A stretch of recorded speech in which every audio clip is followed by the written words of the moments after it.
All 5 children of former Lakers owner Jerry Buss must agree to give up their percentage. Jeannie has gotten her lawyer involved and is prepared to go to court to resolve the matter. One of the issues is that Jeannie wants to remain the Lakers representative at the NBA Board of Governor meetings. The Dodgers pulled away for an 11-5 win at Colorado Monday night. 2 homers by Shohei Ohtani, a 3-run shot by Max Muncy. No debates, no speculation, just the info you need. That's your KBLA Sports Minute. I'm Ray Richardson on KBLA Talk 1580. All I need is one mic. With a KBLA Talk 1580 editorial, I'm Tavis Smiley. My big mama used to say that there are 24 hours in a day, 12 hours to mind your business, and 12 hours to leave other folks' business alone. So let's talk about our business, Crenshaw business. For over 5 years now, the good people of the Crenshaw corridor have lived in a gated community, but not by choice. Gates, fences, barricades, limited street access, closed lots, and then some. By now, you've heard the stories from the folk who've lived this nightmare. Business owners have lost customers. A charter school lost students. A veterinarian lost clients. Churches have lost members.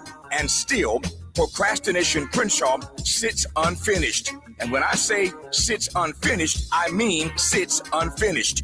Nobody was seduced by the Jedi mind trick they tried to play when they ran that headline on the front page of a local black newspaper about the project restarting in weeks. I mean, come see for yourself. The only trucks on Crenshaw are deconstruction trucks. It took a minute, but to her credit, LA Mayor Karen Bass showed up and she's leaning in on getting our parking back. But think about this for just a second.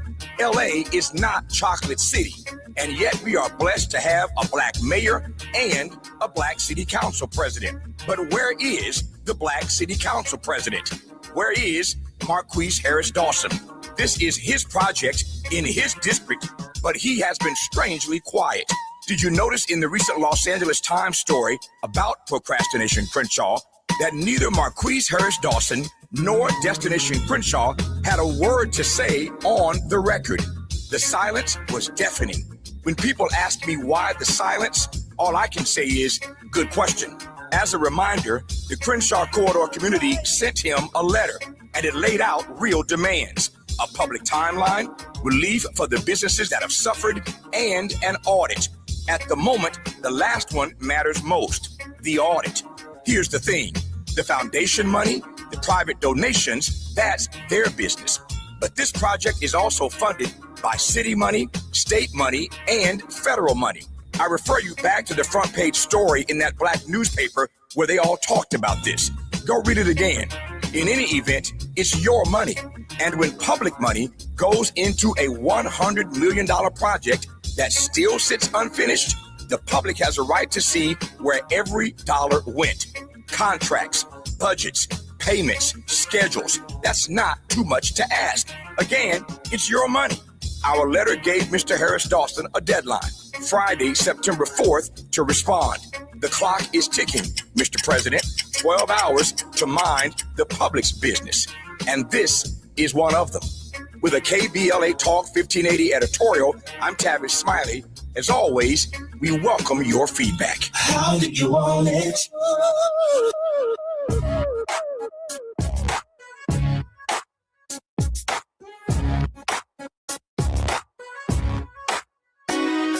The Jesse Jackson Jr. Show. Oh, oh, oh, oh, oh. The Jesse Jackson Jr. Show. Oh, oh, oh, oh. The Jesse Jackson Jr. Show. Oh, oh, oh, oh. The Jesse Jackson Jr. Show. Oh, oh, oh, oh. Come on and talk with me. Come on and listen to me. Come on and talk with me. Come on and listen to me. KBLA Talk 1580. Download the app.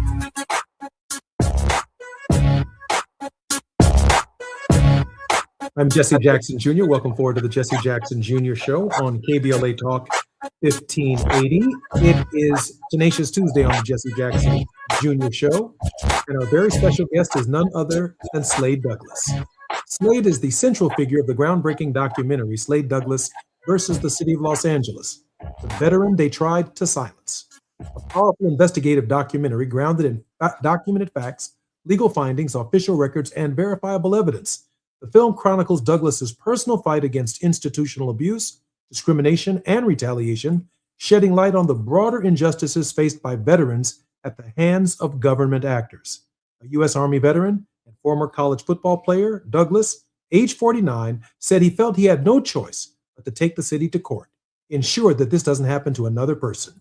He attended Florida State undergrad and Richmond Community College for political science and pre-law. Slade, welcome forward to the Jesse Jackson Jr. Show.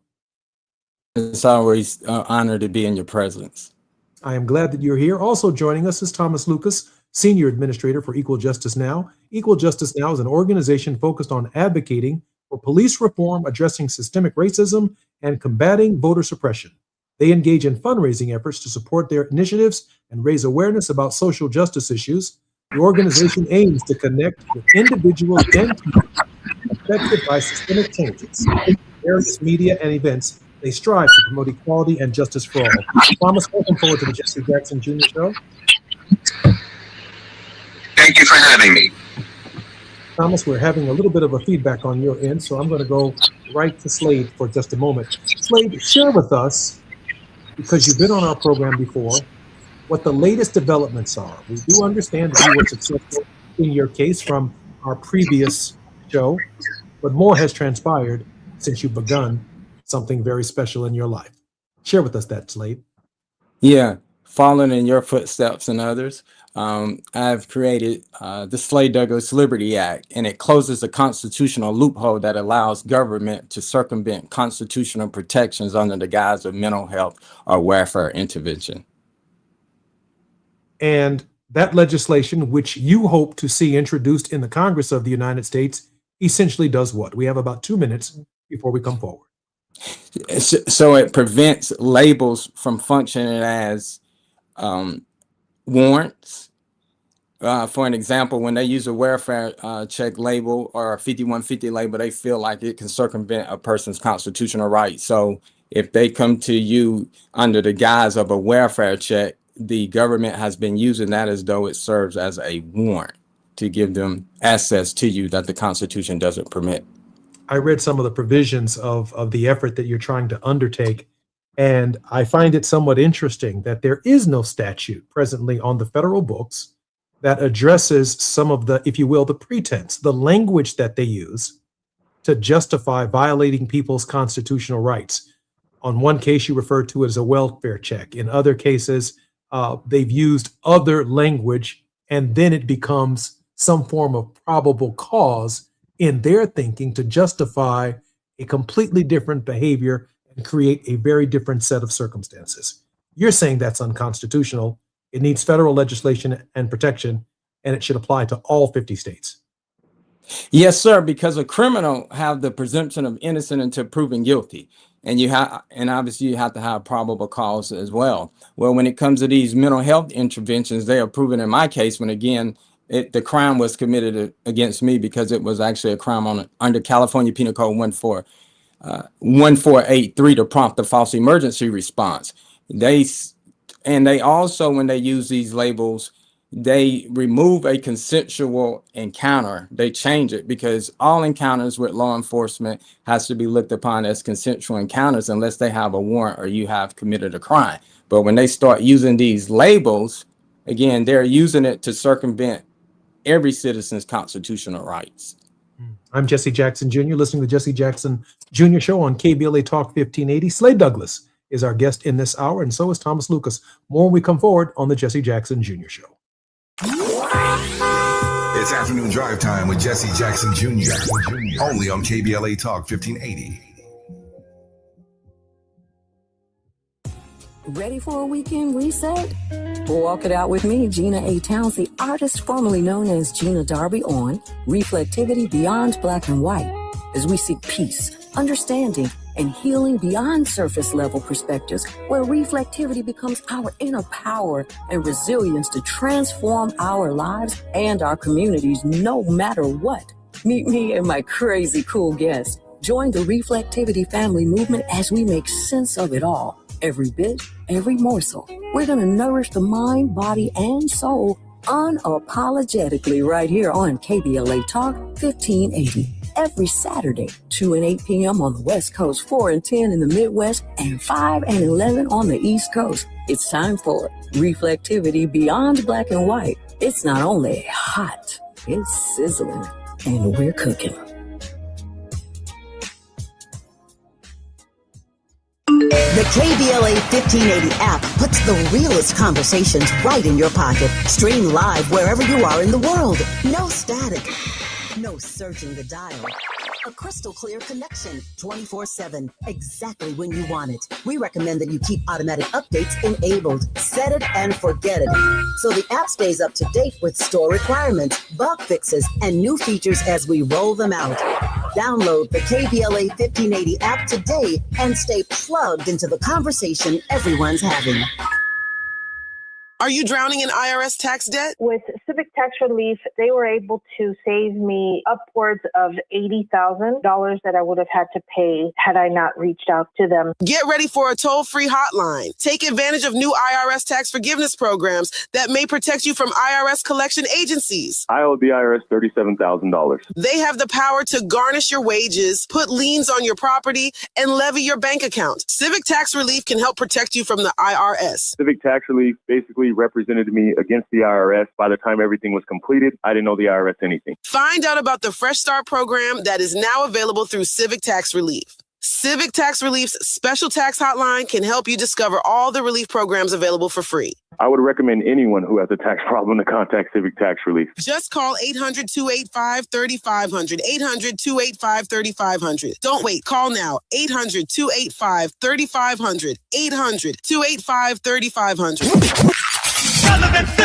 You have something to say, and we want to hear it. KBLA Talk 1580 is engagement radio, not outrage radio. A place where your hopes, your frustrations, and your ideas are welcome. 24 hours a day, 7 days a week. Real talk, real people, real Los Angeles. KBLA Talk 1580, the station that sounds like the city looks. Tune in on your AM radio dial at 1580. Download our free KBLA 1580 app or listen live on our website at KBLA1580.com. Unapologetically progressive. Now back to more of Jesse Jackson Jr. on KBLA Talk 1580. The Jesse Jackson Jr. Show. The Jesse Jackson Jr. Show. Jackson Junior Show. The Jesse Jackson Junior Show. King Volley drop the beat. Come on and talk with me. Come on and listen to the need. Come on and talk with me. Come on and listen to the need. KBLA Talk 1580. I'm Jesse Jackson Jr. Welcome forward to the Jesse Jackson Jr. Show on KBLA Talk 1580. In this hour, Slade Douglas joins us to lay out the factual case for subjective characterizations and the manufacture of danger. I'll deal with that in just a moment, but I also want to welcome Brother Thomas Lucas from Equal Justice Now to the Jesse Jackson Jr. Show. Thomas, welcome forward to the show. How you doing? Thank you so much for having us on. I'm so grateful that you are here. In Finding 6B, I find this the most explosive, the most compelling. Subjective characterizations and the manufacture of danger. The city's filings described Douglas as irate, completely irate, volatile, belligerent, agitated, upset, unstable, and non-compliant. When analyzing these words, Douglas explains how each word is interpretive, not factual. They record no crime, no resistance, and no danger. They only reflect the officer's internal state of mind, not Douglas's conduct. They don't establish evidence of a crime, threat, or resistance, only the officer's subjective mindset. Douglas shows this pattern of wording follows an institutional playbook, one that converts perception into legality. When no crime exists, description becomes defense, Douglas says. When no threats exist, vocabulary is then used to create one. I'm wondering in this moment, Thomas Lucas, is this a finding that we are finding in cases around the country? It happens a lot. It does happen a lot where officers deem a person a risk, and even people are calling in and saying that they were swatted on, which we believe happened in this case. It just so happened that in this case, they messed with the wrong person, an extremely well-lit military veteran that put together his own production around his case. I need to get back in the studio. He produced his own 30-minute documentary around this. I was introduced to him as someone that was potentially dealing with mental health issues. And after a 2-hour call with him, I had a full understanding that this wasn't that. This was a well put together young man who found himself in a situation where, he conducted himself perfectly to the T in regards to dealing with the officers, and still found himself bound to a hospital bed, being drugged up and so forth. And so to answer your question without being too long-winded, yes, it does happen a lot, but a lot of people don't know where to go when it happens. The last time Douglas was on our program, Brother Slade Douglas, we played the actual video, the police body camera video showing the entire interaction, and it actually confirms exactly what you said, that this was not the case. This was a man of honor, Slade Douglas, a soldier, a veteran, a person who has served his country, a manufactured sense of probable cause due to external facts unrelated to the officer's arrival at Mr. Douglas's home, and then the subsequent escalating language and rhetoric that led to his arrest, his torture at the local police station.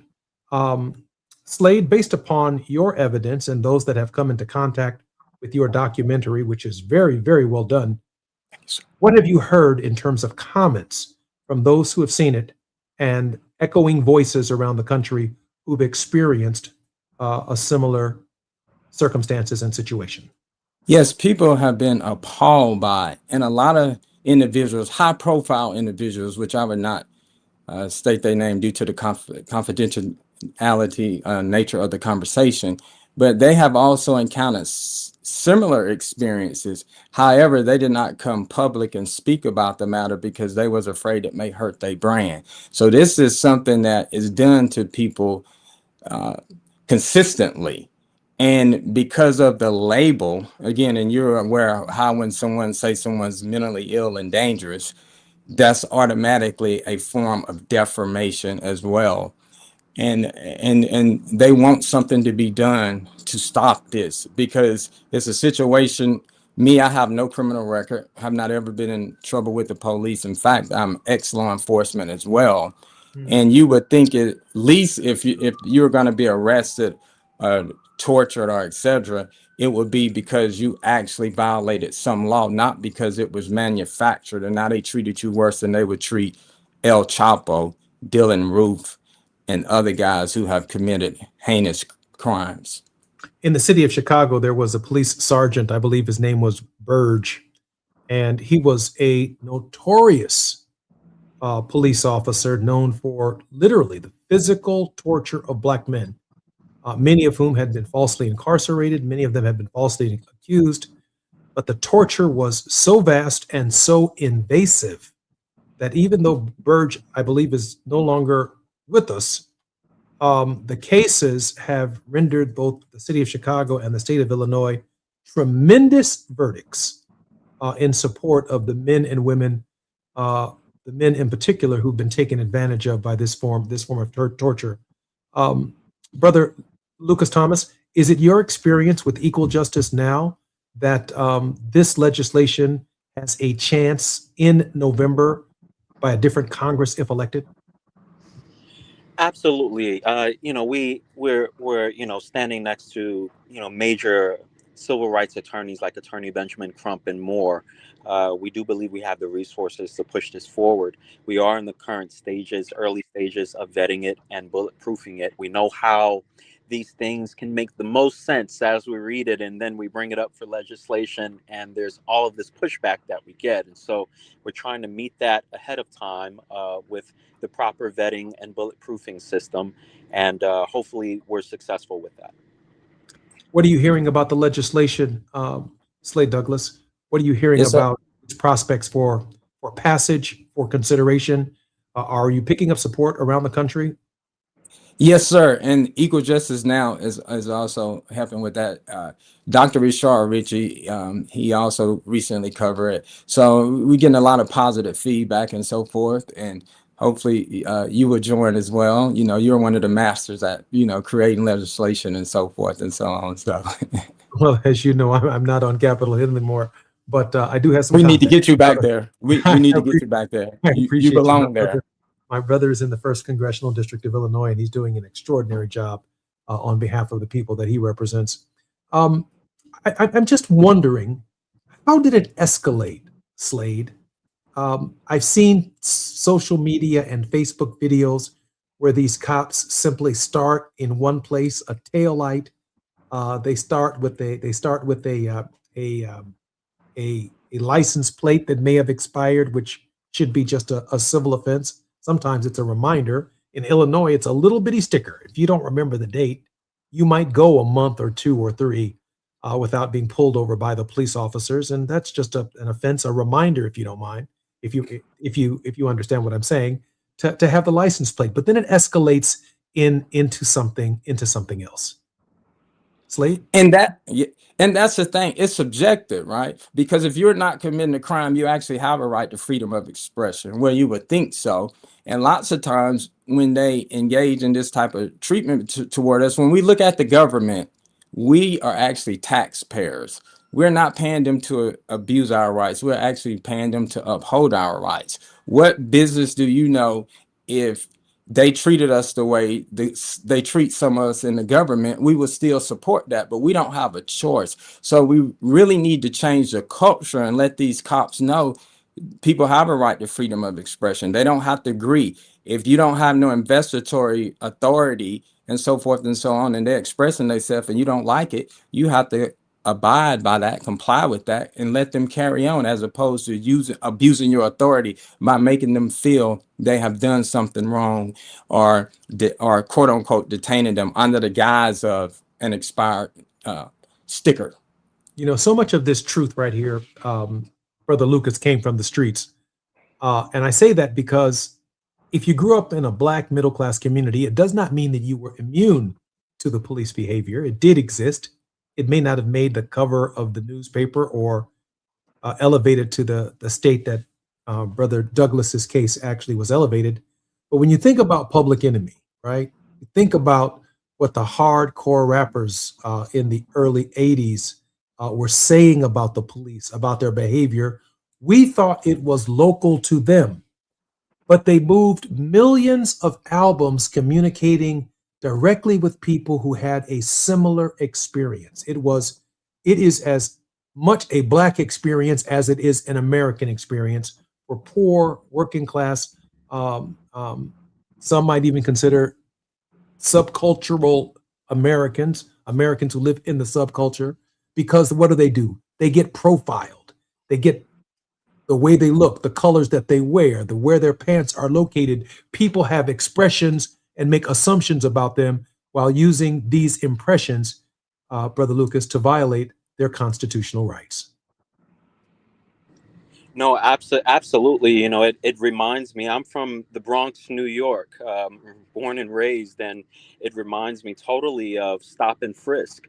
You know, I was, brought up in the northern part of the Bronx, which most people deem quite the suburbs of the Bronx, New York, and still I dealt with stop and frisk and, was charged with the same ideology of systemic racism and policing that got Slade in this, Mr. Douglas in this situation. And so I definitely concur, and it's something that we fight and stand against as an organization. Lucas, Brother Lucas, what kind of organization is it going to take around the country to make this a pivotal issue in the November elections? I think it's going to take an organization like Equal Justice Now. I can speak for ourselves. It takes an organization that, knows how to bring both sides to the table. We have and produce national discussion panels on mental health and bail reform and over-policing and so forth. And, in order to get legislation passed these days, we have to get both sides in the room. And we specialize in that with the help of Attorney Crump and the rest of our value system. And so, I think Equal Justice Now is a foot in when it comes to that kind of conversation and pushing legislation forward. It's still going to be a heck of a fight. But with cases like, Slade Douglas and his matter, it's quite clear why he won his case. And we're just taking it a step further to create this legislation so that others don't have to deal with it. I find it somewhat interesting that the high-profile cases, and this is not to suggest that these are not very, very serious cases, like the Nolan Wells case. Many of these cases don't end up with allegations, or they don't end up with the death of the so-called alleged defendant in these cases. The vast majority of our cases are not at the level of Nolan Wells. They're not at the level of someone hanging themselves or whatever's taking place in that investigation in Raleigh, North Carolina, or these young people who are being found, and the young woman who was found, I believe, recently in Mississippi, being hung by her neck in the back of a home. They don't rise to that level.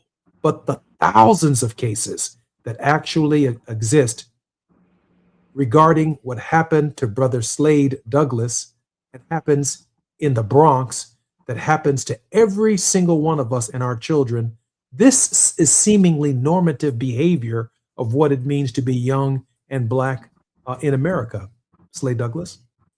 Absolutely. And that's another thing as well. When they do this, they want us to react a certain way. And then they use that against you, because you don't have to speak to the police if you don't want to. But what they do, they escalate that matter as well. So instead of them protecting our rights and being good servants to the people that they serve and protect and supposed to protect, they're going around, a lot of them. Now, we do have some good police officers, but a lot of them are going around engaging in intimidation and bullying tactics as well. And then again, as soon as you start saying something, they want to escalate the matter. But some people legitimately are extremely afraid of the cops. So if a police officer have an encounter with them and they start shaking or something, that doesn't mean that that's reasonable suspicion of a crime. So they use a lot of subjectivism to try to create probable cause and escalate the encounter when, as you're aware, Terry versus Ohio Supreme Court case law states that they cannot manufacture reasonable suspicion and so forth and so on. So we just got to focus on the culture to make them stop thinking just because they speak to a person and a person exercise a constitutional right by declining to speak to them, that they can escalate that and turn into an investigatory encounter. Speaking of the culture, I remember when the president of the United States was campaigning and he told police officers to shove them in the back of the car. Make sure you hit them in the head. That's the kind of culture I think that Slade is talking about. I'm Jesse Jackson Jr. More on KBLA Talk 1580 with Thomas Lucas and Slade Douglas when we come forward. It's afternoon drive time with Jesse Jackson Jr. Only on KBLA Talk 1580.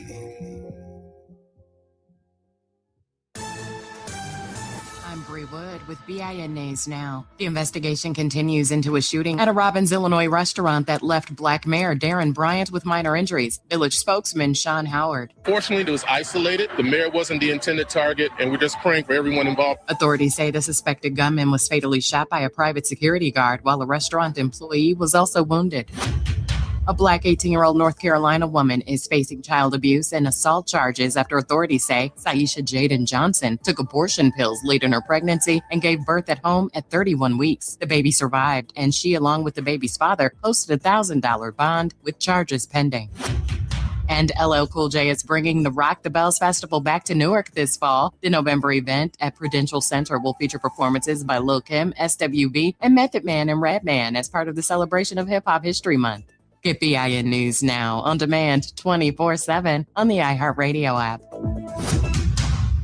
For victims of drunk and drug driving, our grief is unique. But you are not alone. You always have a place at MAD. Call our 24-hour victim helpline at 877-MAD-HELP or visit mad.org. This is the KBLA Sports Minute with Ray Richardson. There's a problem with the Lakers' $12.5 billion sale to Joshua Kushner and former Disney chairman Bob Iger. Jeannie Buss, who owns 17.8% of the Lakers, is refusing to give up her percentage of the franchise. A court order in 2017 gave Jeannie and her four siblings the right to block any sale of the Lakers without their approval. The four siblings have agreed to give up their percentage, but Jeannie is holding out. The court order indicates that all five children of former Lakers owner Jerry Buss must agree to give up their percentage. Jeannie has gotten her lawyer involved and is prepared to go to court to resolve the matter. One of the issues is that Jeannie wants to remain the Lakers representative at the NBA Board of Governor meetings. The Dodgers pulled away for an 11-5 win at Colorado Monday night. 2 homers by Shohei Ohtani, a 3-run shot by Max Muncy. No debates, no speculation, just the info you need. That's your KBLA Sports Minute. I'm Ray Richardson on KBLA Talk 1580. Where the overlooked become unmissable, this is KBLA Talk 1580. We've got a lot to talk about. Hi, I'm Zoe Williams, a.k.a. the Voice of Reason, encouraging you to join me weekdays from 7 to 9 p.m. for the world's most intriguing relationship radio roundtable. Every night, I facilitate and encourage our loyal listeners to participate in the most engaging relationship discussions you'll hear anywhere. So make it a point to rendezvous with me, Zoe Williams, the Voice of Reason, Monday through Friday, 7 to 9 p.m. Pacific Standard Time. Trust me, your relationships will never be the same. The VOR is on fire tonight. Unapologetically progressive. KBLA Talk 1580. We've got your black.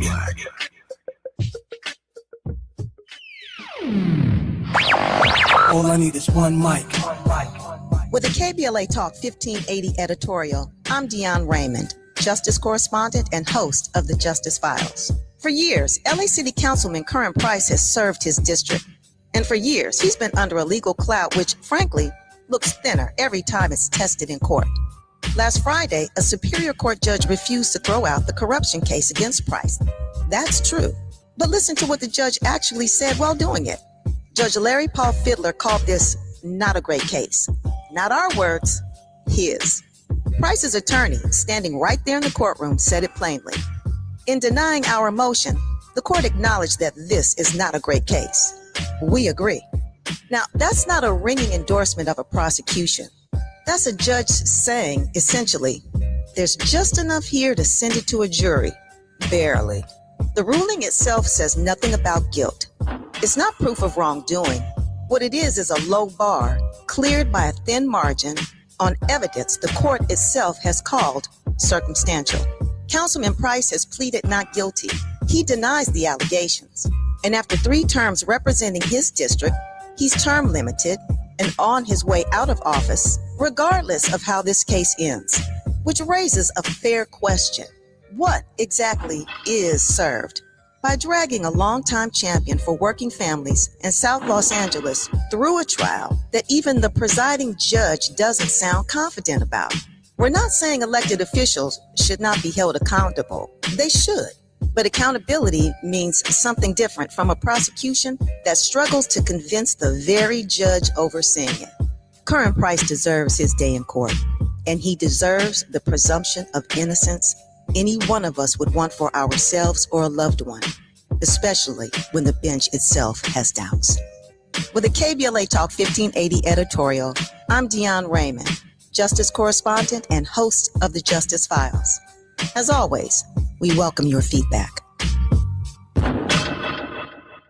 What's good, KBLA delegation? I am Miles Lowe, and I'm excited to be joining the weekend lineup right here on KBLA Talk 1580. Join me every Saturday at 12 noon for the Do Better Show, where we get into the world of tech, AI, the creator economy, navigating your mental health through it all, and have conversations with founders to find out how real people are making real money right now. It's not a course, not a subscription. Classes in session every weekend, live on the air. So if you knew better, you do better, right? So let's make a better you. The Do Better Show, every Saturday, 12 noon, replaying again at 7 p.m. right here on Unapologetically Progressive KBLA Talk 1580. We got a lot to talk.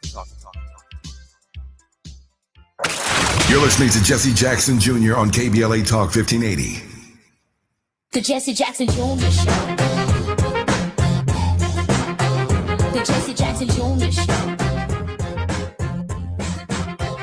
The Jesse Jackson Jr. Show. The Jesse Jackson Jr. Show.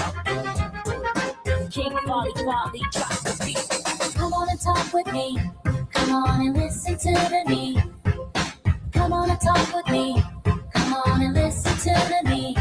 KBLA Talk 1580. It's Tenacious Tuesday on the Jesse Jackson Jr. Show, and our very special guest is none other than Slade Douglas, a central figure in the groundbreaking documentary Slade Douglas versus the City of Los Angeles, the veteran they tried to silence. A powerful investigative documentary grounded in documented facts, legal filings, official records, and verifiable evidence. Slade, welcome forward to the show.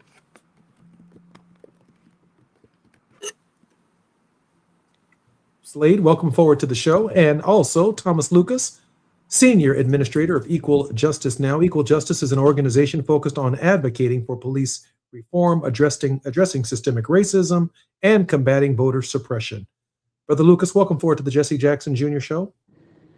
Great, thanks to be back. Brother Lucas, let me ask you a question. Share with us some of the other work at this hour that Equal Justice Now is engaged in across the country. Absolutely. We've had a great deal of success with Attorney Benjamin Crump, our national spokesperson, on bringing education to the masses, specifically the college-age students of America. We've been on tour now for about 4 years, coming up against and with partnership with Houston University, Texas Southern University, Memphis University, and so on. We're actually looking at partnering shortly here in Louisiana with Grambling State University. And what we do with these national discussion panels is bring everyone left and right to the discussion to cover topics and bring education around police reform, bail reform, mental health, voter suppression, systemic racism. And with these conversations, we're able to get in judges, DAs, police chiefs, bail bondsmen, community activists. And so to us, education and, is the first layer of bringing that change. And so, we're highly focused on producing our next panel discussion in the now. We also have in the coming year our annual Equal Justice Now Attorney Benjamin Crump Awards Gala, where we award some of the powers that be in the criminal justice and social justice reform areas. And so, that's what we focus on, on the daily basis, along with standing behind cases like Slade Douglas's. And, stepping into these engagement opportunities to put ourselves more out there and stand with folk that have done right. Brother Lucas, another question, if you don't mind, and then I'm going to come right back to Slade. The climate in this country has changed, making the work of Equal Justice Now even more important and more valuable than ever. Have you noticed the uptick in these cases as it relates to African Americans? Yes, I think anyone that says no is not paying attention. It's really unfortunate to wake up every week, it seems, and hear that, there's been another African American person hung from a tree. And then to double that with the idea that it's constantly being called a suicide. And so, we've been at it as an organization since right before George Floyd time, and standing with his family behind the scenes and out of the spotlight, doing the on the ground work. Till today, and we still are next to Attorney Benjamin Crump, in the Noah, Carmelo Anthony and Noel case as well. It's really a tough fight. It's really hard on the emotions to even have these conversations, right? We, try not to get desensitized when it comes to these topics. I know for me, this has been a fight as a young Black man my entire life. I feel blessed to be able to stand with an organization like Equal Justice Now, so to where I feel as though I'm a part of something bigger than just the individuality of things going into that fight. But yes, it is a tough time. It is an extremely huge uptick. And I think racism, systemic racism, prejudiceness plays a huge part in it. And, we're just moving forward. It's not going to stop us. I appreciate that, Brother Lucas. I do want to turn, if I can, pivot to Slade for just a moment. Slade, I know what it means to be involved in the criminal justice system for the things that I did wrong. I also know what it means for the government to put an enormous amount of pressure on you, to put pressure on your family and your friends in that process. One of the reasons I pled guilty for my offense is because emotionally, it was extremely burdensome. The burden that it was taking, the weight that it was taking on me, on my immediate family, on my parents and others was just catastrophic. There's a part of me that just wanted to get it over with. And the depression that accompanied it was so great. In your case, you had done absolutely nothing wrong. And yet you found yourself in the very process that others have found themselves in who may or may not have done anything wrong. Can you share with us what that mental state is like and the difficulty of overcoming that kind of traumatic damage as well? And again, thank you for sharing that with us. That's very powerful. And again, thank you for being such a leader to the country and helping us as it relates to these matters. In regards to your question, it was extremely, because it was a defamation element to that as well. In fact, that I'm actually still dealing with. And that's another thing about this legislation as well. It's going to address defamation, because whenever you label someone mentally ill and dangerous, that's going to affect their reputation as well. Forever. Yes. I mean, I have people walk up to me every day and ask me, am I all right? I'm like, there's nothing wrong with me. That's right. Have you ever had the government call everybody you know and threaten to lock them all up? Right. And you're like, no, stop calling. These are my offenses. These have nothing to do with my friends, my family. And then even after the process, if you own the behavior, the way people look at you and treat you and trying to find a job becomes equally as difficult in that process as well. Slade? Yes, sir. Absolutely. And that's why something has to be done about it. And you're a testament and a role model to what can be accomplished. And I would love it if you was a president of the United States. Here we have somebody who's president of the United States who's been, accused of over 24 felonies. But again, as a black man, we don't get those opportunities. That's why it's important for us to even conduct ourselves to a higher standard. And we start talking about engaging with law enforcement, we have to make sure that we conduct ourselves better. Yeah, we do have the right constitutional rights, but when we see they're actually being denied, we just got to make sure we're able to survive that encounter, because that's actually designed also to cause us more trauma, right? And anytime we encounter them, right, they do not, to me, it appears as though a lot of law enforcement do not want to communicate with some of our brothers and sisters. They want us to be afraid. They want us to be fearful, especially when you look at a city like Los Angeles. They even have it where if a crime is committed, they actually have a non-criminal line. So if you call them about a crime, they don't even respond to it. So we just have to do a lot of things to strengthen the culture. We got to do a lot of things to more educate people and let them know, like if you're stopped by the cops while driving, before they even come up to your vehicle, you should already have your license, your driver license out the window and your insurance, because by law, yes, sir. Brother Slade, I got to go to a commercial break now. I'm Jesse Jackson Jr., listening to Jesse Jackson Jr. Show on KBLA Talk 1580. More with Slade Douglas and Brother Thomas Lucas when we come forward. While you're stuck in traffic, we can at least bring you up to speed on the news of the day. You're listening to Jesse Jackson Jr. only on KBLA Talk 1580.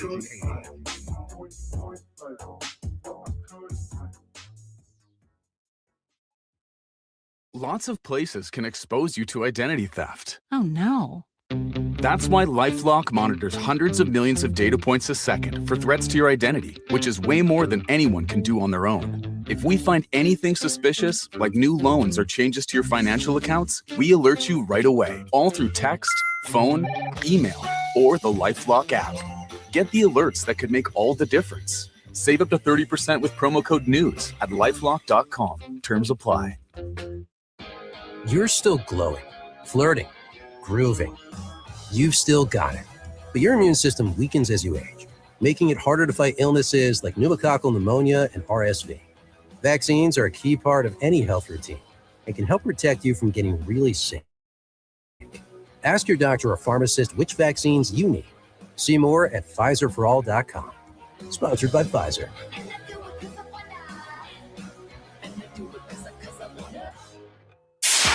KBLA Talk 1580. We've got a lot to talk about.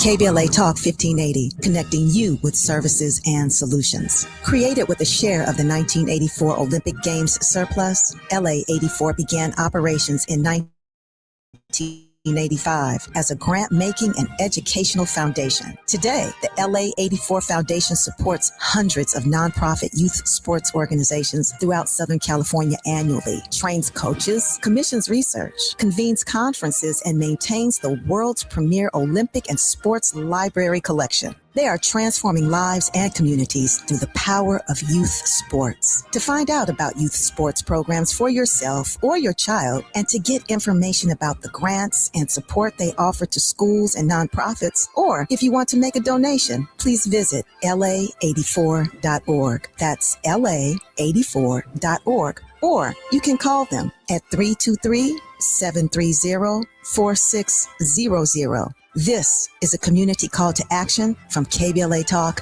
1580. Lena Bloom for the Bail Project. Imagine you're stuck in a jail cell and you can't afford bail and someone offers you a way out. Just plead guilty and you can go home and kiss your kids goodnight. What do? What thousands have. You plead guilty whether you are or not. Cash bail makes poverty a crime. That's why the Bail Project helps those who can't afford it while fighting to end cash bail, because freedom should be free. Brought to you by the Ad Council. Onyx, I keep having stomach issues. Please make me a doctor's appointment. Okay, are you suffering from diarrhea, bloating, gas, or oily stools? If so, you may want to ask your doctor if it could actually be a problem with your pancreas, called exocrine pancreatic insufficiency, or EPI. My pancreas? How is EPI treated? A prescription medicine like Creon, pancrelipase, is used to treat people who can't digest food normally because their pancreas doesn't make enough enzymes. Creon is the #1 prescribed treatment for EPI. Creon may increase your chance of fibrosing colonopathy, a rare bowel disorder. Tell your doctor if you have a history of intestinal blockage or scarring or thickening of your bowel wall, if you are allergic to pork, or if you have gout, kidney problems, or worsening of painful swollen joints. Call your doctor if you have any unusual or severe gastrointestinal symptoms or allergic reactions. Take Creon as directed by your doctor and always with food. Do not chew capsules, as this may cause mouth irritation. Other side effects may include blood sugar changes, gas, dizziness, sore throat, and cough. These are not all the side effects of Creon. You can learn more at 1-800-633-9110. Before your appointment, visit creoninfo.com. That's CREON info.com. Just in case you missed our Procrastination Crenshaw Town Hall. My name is Bronwyn, and I've been in this neighborhood for 65 years. All righty. I was raised here, right on Crenshaw Boulevard. Ancestry, legacy, everything. No parking. In regards to our elderly, in regards to trying to get from one end to the other, 48th and 50th Street is a dead zone. You got to get off the bus and you got to make your way down in the middle of the block. I'm right across the street. I understand one of the things. I am happy to see you guys. I've been in too many meetings where you weren't there. I understand those who own the buildings and your properties. I understand those who rent from you. Here it is. Why can't we invest in each other? Making sure they follow through. We're KBLA Talk 1580.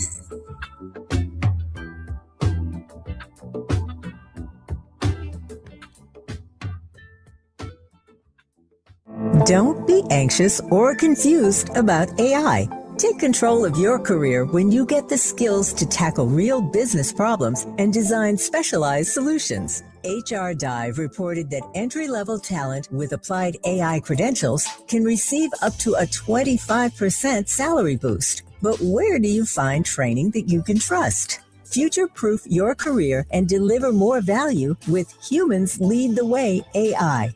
Their hybrid learning courses use practical definitions, real-world examples, and strategic insights to help you and your team understand AI with confidence. No magic, no hacks, no shortcuts. Just practical knowledge that helps you use AI more successfully. Don't wait. AI can never replace people who know how to use it well. Register for courses today at humansleadtheway.com. That's humansleadtheway.com. Now back to more of Jesse Jackson Jr. on KBLA Talk 1580. The Jesse Jackson Jr. Show. The Jesse Jackson Jr. Show. The Jesse Jackson Jr. Show. The Jesse Jackson Jr. Show. King Quality drop the beat. Come on and talk with me. Come on and listen to me. Come on and talk with me. Come on and listen to me. KBLA Talk 15. I'm Jesse Jackson Jr. Tenacious Tuesday on the Jesse Jackson Jr. Show. Our very special guest is none other than Slade Douglas, an American hero, a veteran who was victimized by police under a series of false assumptions, leading in a lawsuit to a punitive award against the city of Los Angeles for $6.8 million. He is now also pursuing defamation actions, suggesting that there was something wrong with him in that process, and none of it was true.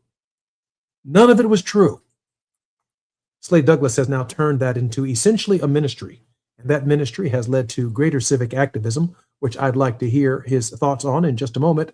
And I also want to welcome Thomas Lucas in this final segment, Senior Administrator of Equal Justice Now. He's been working very closely with Ben Crump in bringing these issues forward, not only in Los Angeles, but across the country. Slade, welcome forward to the show. Thank you, sir. Slade, civic activism. You didn't just stop with what happened to you. You're now advocating legislation, but more than that, you're out in Los Angeles registering voters. You're educating people. Tell us how that's going. Yes, sir. It's going wonderful. Like I say, I'm following in your footsteps, and also your father. He definitely paved the way for all of us. So that's why I say it's always an honor to be with you. And you know, a lot of the things that has to be done. And that's why it's a pleasure to be on your show as well. But it's going great, sir. Well, I'm excited to hear that. And that's really a ministry. The things that happen to us are life-changing events. And then we start thinking about our neighbors. We think about those who cannot speak for themselves. And that's exactly what Slade Douglas has done. And he should be commended for it.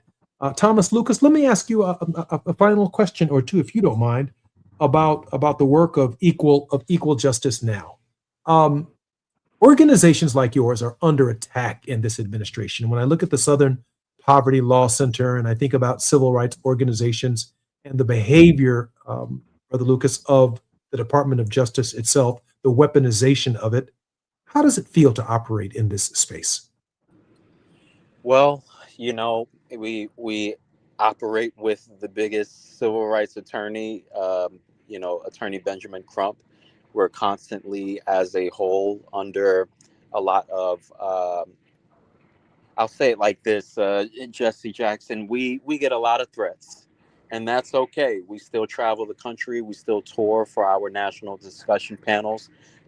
We do get a lot of pressure in that way from other organizations who aren't like-minded, I'll say. This is how the fight has always been, right? From Martin Luther King to your dad, to yourself, and the rest of us. It's kind of the norm.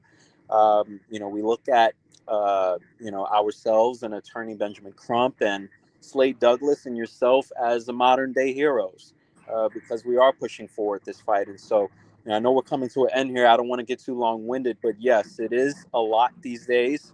It's revved up a lot since George Floyd's time, but we're not stopping. We're keeping it moving. I appreciate that very much, Thomas.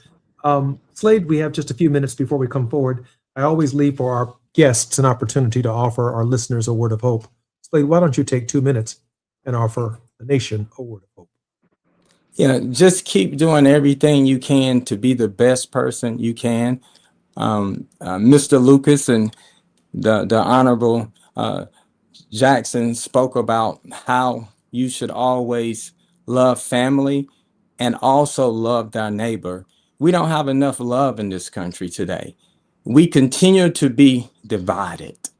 And we have to understand we all share the same common goals, purposes. We all want our children to be successful. We all want to have a good life. So what do we do to make that happen? We love each other, and it will continue to grow. And if you don't mind, sir, I'll turn the last few minutes over to Mr. Lucas. Mr. Lucas, a word of hope. Yes, absolutely. I side with everything Mr. Douglas just said. And, the last thing I would like everyone to know is, and to remember is, in regards to Mr. Douglas's case, this literally could happen to anyone. Okay. We often don't pay attention to what's going on until it happens to us or someone close to us. But I want everyone to remember that this could happen to anyone. We can all deal with officers at any given time. Take a look at the documentary that Mr. Douglas produced, and it is literally the spitting image of what we would suggest and how we would suggest you handle yourself in that situation. And so please, please, please pay attention. Please get the education, and please stay in tune. Slade, where can we find the documentary? I have the documentary on YouTube, sir. It's Slade Douglas v. City of Los Angeles. Slade Douglas v. versus the City of Los Angeles. Yes, Slade sir. Douglas v. the City of Los Angeles is on YouTube. It's a 30-minute documentary. It's very compelling. And as Thomas Lucas said, the way in which Mr. Douglas behaved is a testament to his service to our nation as a former veteran. I want to say that in Montgomery, it wasn't that African Americans had not sat down on the bus before. It's just that Rosa Parks behaved, and she conducted herself in a way that was beyond repute. And therefore, she not only was right, as we all can be right, she had moral authority on her side. That's what made the difference. Moral authority. And that's exactly what Slade Douglas has on his side in this campaign with Equal Justice Now. I'm Jesse Jackson Jr. More on Tenacious Tuesday. We got a lot to talk about when we come forward with our very special guests in just a moment. KBLA 1580 Santa Monica. I'm Bree Wood with BIN News Now. The investigation continues into a shooting at a Robbins, Illinois restaurant that left Black Mayor Darren Bryant with minor injuries. Village spokesman Sean Howard. Fortunately, it was isolated. The mayor wasn't the intended target, and we're just praying for everyone involved. Authorities say the suspected gunman was fatally shot by a private security guard, while a restaurant employee was also wounded. A Black 18-year-old North Carolina woman is facing child abuse and assault charges after authorities say Saisha Jaden Johnson took abortion pills late in her pregnancy and gave birth at home at 31 weeks. The baby survived, and she, along with the baby's father, posted a $1,000 bond with charges pending. And LL Cool J is bringing the Rock the Bells Festival back to Newark this fall. The November event at Prudential Center will feature performances by Lil' Kim, SWV, and Method Man and Redman as part of the celebration of Hip Hop History Month. Get BIN News Now on demand 24/7 on the iHeartRadio app. For victims of drunk and drug driving, our grief is unique. But you are not alone. You always have a place at MAD. Call our 24-hour victim helpline at 877-MAD-HELP or visit mad.org. This is the KBLA Sports Minute with Ray Richardson.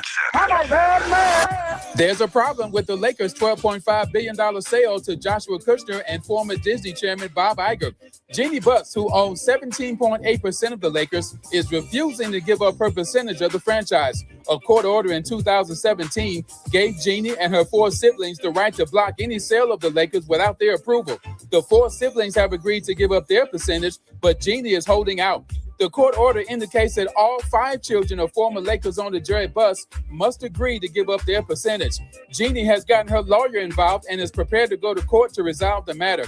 One of the issues is that Jeannie wants to remain the Lakers representative at the NBA Board of Governors meetings. The Dodgers pulled away for an 11-5 win at Colorado Monday night. 2 homers by Shohei Ohtani, a 3-run shot by Max Muncy. No debates, no speculation, just the info you need. That's your KBLA Sports Minute. I'm Ray Richardson on KBLA Talk 1580. All I need is one mic. With a KBLA Talk 1580 editorial, I'm Tavis Smiley. My big mama used to say that there are 24 hours in a day, 12 hours to mind your business, and 12 hours to leave other folks' business alone. So let's talk about our business, Crenshaw business. For over 5 years now, the good people of the Crenshaw corridor have lived in a gated community, but not by choice. Gates, fences, barricades, limited street access, closed lots, and then some. By now, you've heard the stories from the folk who've lived this nightmare. Business owners have lost customers. A charter school lost students. A veterinarian lost clients. Churches have lost members. And still, Procrastination Crenshaw sits unfinished. And when I say sits unfinished, I mean sits unfinished. Nobody was seduced by the Jedi mind trick they tried to play when they ran that headline on the front page of a local black newspaper about the project restarting in weeks. I mean, come see for yourself. The only trucks on Crenshaw are deconstruction trucks. It took a minute, but to her credit, LA Mayor Karen Bass showed up and she's leaning in on getting our parking back. But think about this for just a second. LA is not Chocolate City, and yet we are blessed to have a black mayor and a black city council president. But where is the black city council president? Where is Marquise Harris Dawson? This is his project in his district, but he has been strangely quiet. Did you notice in the recent Los Angeles Times story about Procrastination Crenshaw that neither Marquise Harris Dawson nor Destination Crenshaw had a word to say on the record? The silence was deafening. When people ask me why the silence, all I can say is, good question. As a reminder, the Crenshaw Corridor community sent him a letter, and it laid out real demands. A public timeline, relief for the businesses that have suffered, and an audit. At the moment, the last one matters most, the audit. Here's the thing. The foundation money, the private donations, that's their business. But this project is also funded by city money, state money, and federal money. I refer you back to the front page story in that black newspaper where they all talked about this. Go read it again. In any event, it's your money. And when public money goes into a $100 million project that still sits unfinished, the public has a right to see where every dollar went. Contracts, budgets, payments, schedules. That's not too much to ask. Again, it's your money. Our letter gave Mr. Harris Dawson a deadline, Friday, September 4th, to respond. The clock is ticking, Mr. President. 12 hours to mind the public's business. And this is one of them.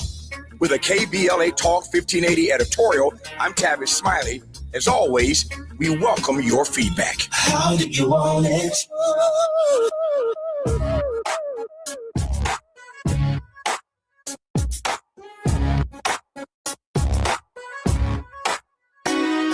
The Jesse Jackson Jr. Show. The Jesse Jackson Jr. Show. The Jesse Jackson Jr. Show. The Jesse Jackson Jr. Show. Come on and talk with me. Come on and listen to me. Come on and talk with me. Come on and listen to me. KBLA Talk 15. I'm Jesse Jackson Jr. Welcome forward to the Jesse Jackson Jr. Show on KBLA Talk 1580. It's Tenacious Tuesday, and normally in this segment of our program, we're on the grind with Barbara Arnwine, but Dr. Karen McCray is our very special guest in this hour, standing in, or sitting in, if you will, for Barbara Arnwine. She's the president and CEO of the National Organization of Concerned Black Men. She's the first female to serve in this position. Before CBM, Karen served as the fundraising director for Church World Service, executive director for the Congressional Black Caucus Foundation, and executive director of the organization founded by Dr. Carter G. Woodson, the founder of Black History Month, the Association for the Study of Afro-American Life and History. She's also served as executive director of one of the nation's leading organizations comprised of senior African-American corporate executives of Fortune 500 companies. Karen, welcome forward to the show. Welcome. Thank you for having me. How you doing? I am so glad that you are here, and I'm also honored that Dr. Joanne Frederick, known as the Practitioner Scholar, is an associate professor of counseling in the Division of Child, Family, and Community Engagement within the College of Education and Human Development at George Mason University. Dr. Frederick prepares graduate students to be professional counselors. She specializes in treating people with anxiety, depression, relationship issues, terminal illnesses, and learning disabilities. Save for terminal illness, knock on wood, I could probably lay comfortably on Dr. Joanne Frederick's couch. She has a LPC, DC, LPC, MD, VA. That's a whole lot of alphabets on the back of her name. I am so grateful, Dr. Frederick, that you're with us today. Thank you so much, and I am honored to be here. Nice to meet you. I'm so honored that you're here as well. And I think I should probably begin, Dr. McCray, with Dr. Frederick. One of the things that so many of us are concerned about, and it was brought up in the last hour, it's the number of African Americans, particularly African American men, who find themselves dangling from a tree, lynchings. Yes. And it is playing strange fruit, if you will, for those of us who are familiar with the song from, I think, the 1940s that was so profound in laying the foundation for our movement, particularly in the Deep South.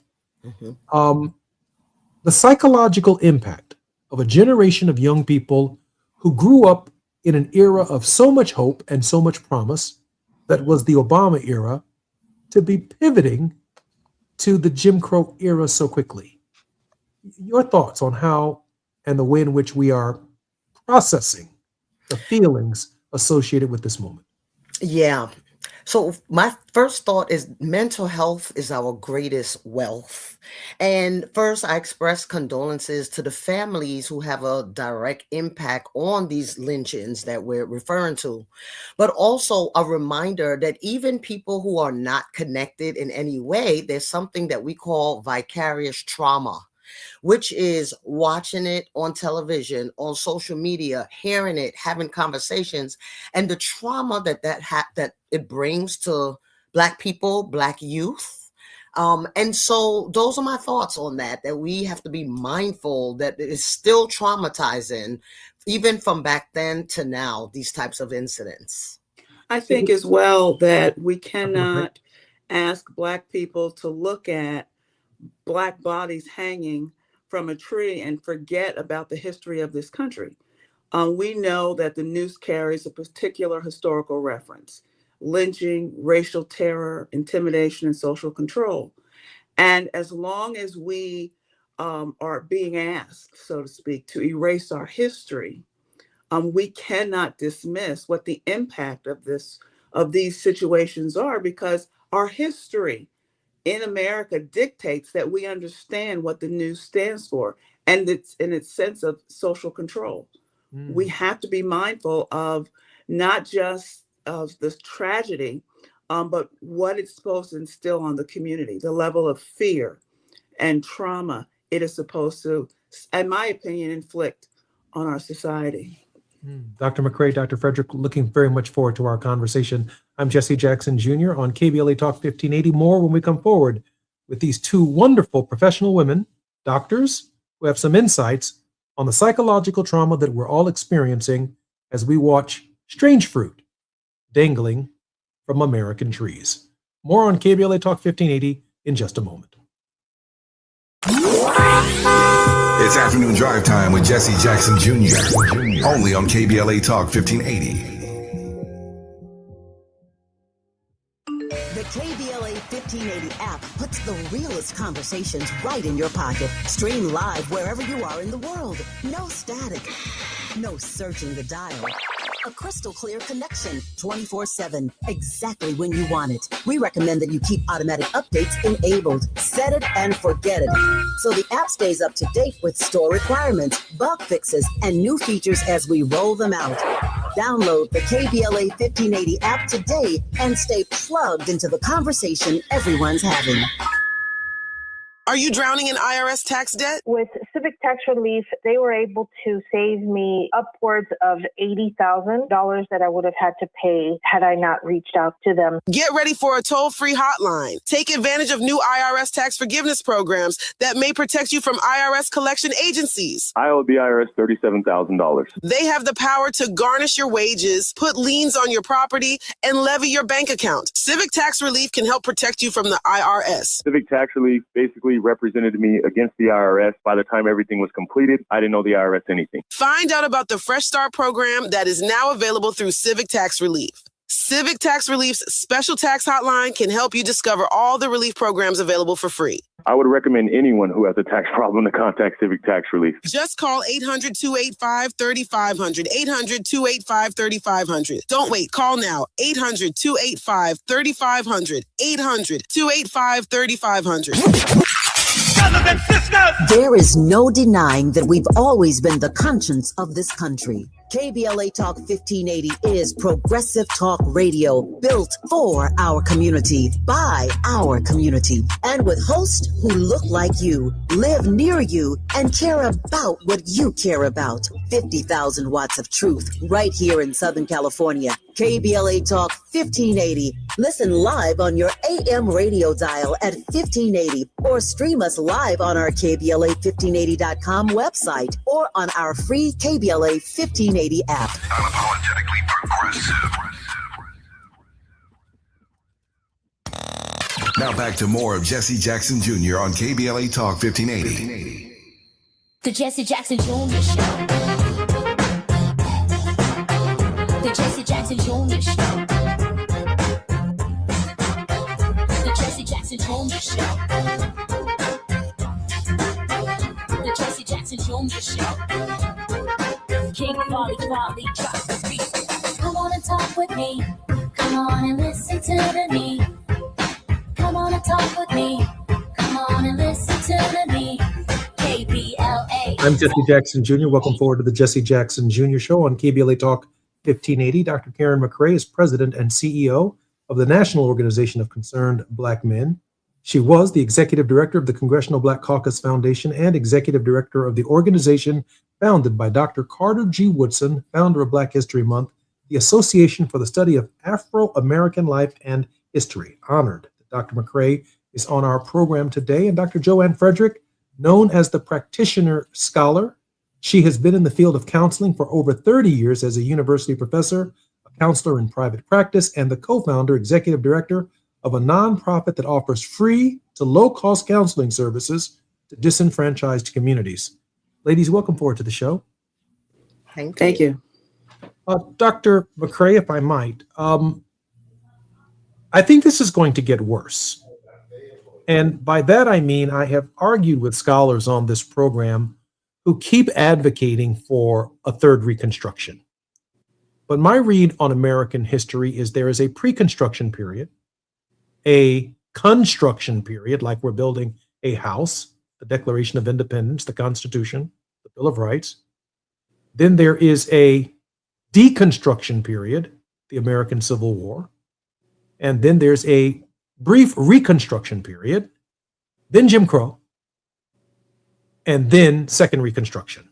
As Second Reconstruction apparently is coming to an end, we're entering, and many have advocated, I believe this correctly, Nicole Hannah-Jones and Dr. Kimberly Crenshaw have argued that this is a new Jim Crow, and I agree with that because the violence is real, and we just can't skip over it to get to a third Reconstruction without this intermittent period based upon our history of what's really taking place right here. I raise this question because as former executive director of the Congressional Black Caucus, when I, for example, look at the Nolan Wells case, a case where the young man lost his life under whatever circumstances have yet to be determined officially, it was on federal land. But there's no Park Service investigation into his death or a death on federal land. There's no FBI investigation into a death on federal land. In fact, the U.S. government arrested 7 people regarding the reflecting pool, and there hasn't been a single federal subpoena issued to find out more information about what may or may not have happened to Nolan Wells. And therefore, from my perspective, without federal protection, leaving many of these issues to the states, this is going to get worse before it gets better. No doubt about it. I think as well, too, what we might want to factor in there when we have a civil rights division of the Department of Justice that has said that they want white people to introduce complaints of when they believe they were infringed upon or racially profiled of the like. We have, you're absolutely right, no sense of federal protections anymore from the Department of Justice. And I agree. When you look at, and I pulled the numbers out earlier today of the numbers of increase in the numbers between 2024 and 2026 of, folks who were supposedly hung themselves without any sense of federal inquiry. It is going to get worse before it gets better. That's why leaders like Ben Crump, yourself, and others are so important. We have to continue to request and require not just transparency, but investigation. And if we must do it ourselves, we must do it ourselves collectively. It's too important just to let it go. It's as if our young people are looking and wondering, are the rights that my grandparents or great-grandparents that they fought for, was it worth it? And it was. It remains worth it.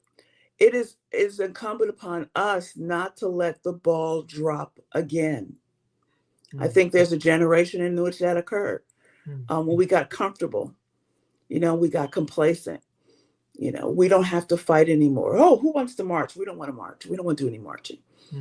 You know what? We have to pick up the baton for them and walk through this jointly, collectively, collaboratively, asking for transparency and do the investigation ourselves.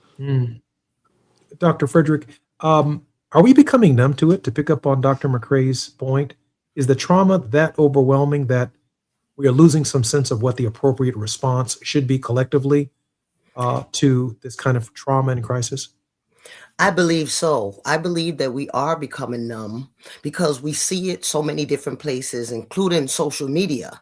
And so it becomes the norm for different generations to just see it, hear it, and okay, here we go again.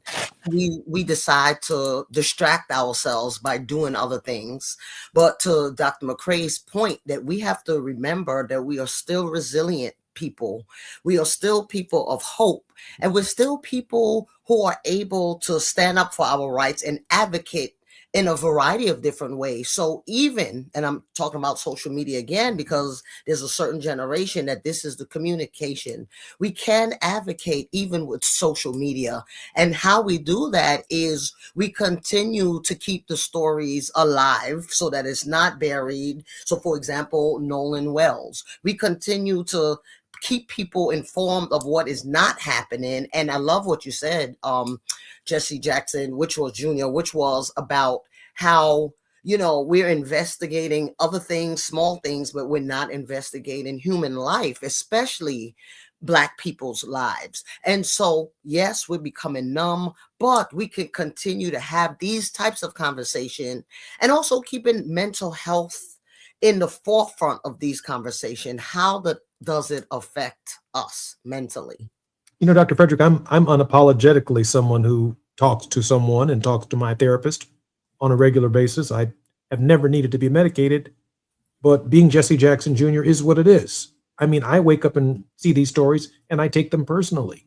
Yes. And I feel like there's something I should do. I feel compelled to do something. I don't know what it is, but are there other ways, maybe micro ways within which our people are handling this trauma, but they're not talking about it? Are we consuming more liquor?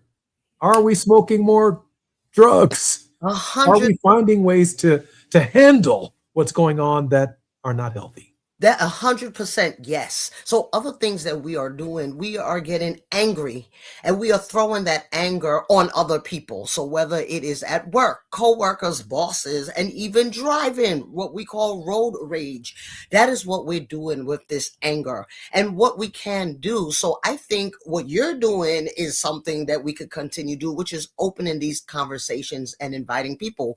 But another thing that we can do is allow people to share their stories about how they feel when these things happen, ask those questions, but also be able to listen to the feedback that the youth, older generation, the middle generation, like, how are you feeling? And when we're able to listen, even though things may not change right away, but we have a space and a place to share. Another thing, what I love what you do is if we do talk about what we're going through to professionals, we need to say that, because now we're setting an example to other people that it is okay to have a mental health therapist in your life. Mm-hmm. Dr. McCrae, I did want to touch upon your particular expertise and knowledge base dealing with the Congressional Black Caucus, and as having headed an organization founded by Carter G. Woodson. I'm thinking in this moment that against the backdrop of this history, the sense of powerlessness that we feel from our elected officials in Congress, Democrats are not in the majority. We feel as if we're being run over and that there is no guardrail against kinds of trauma that we are experiencing. And I'm not so sure, after serving 17 years in Congress, that as a Congressional Black Caucus or a Congressional Hispanic Caucus, we did not equate the mental health of the country to what we were doing to defend them from Washington while they were experiencing various forms of trauma at home. That sense of powerlessness, Dr. McCrae.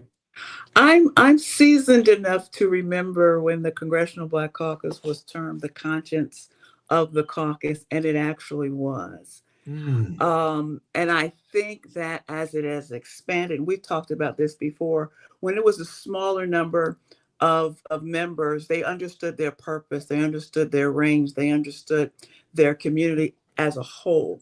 And now we have larger numbers, and so we've kind of shrunk ourselves, because if you look, what happened? Transition of power. We no longer we're no longer heads of committees or subcommittees or anything like that. So we've been diminished and to some extent neutered with respect to how they've gone after leadership. Internal and external leadership within the caucus.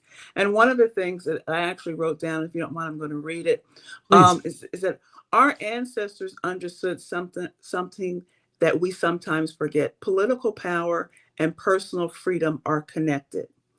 I think that's one of the strategic advantages the Congressional Black Caucus had, where they understood the connection between their power and personal freedoms, and the disintegration of personal freedoms.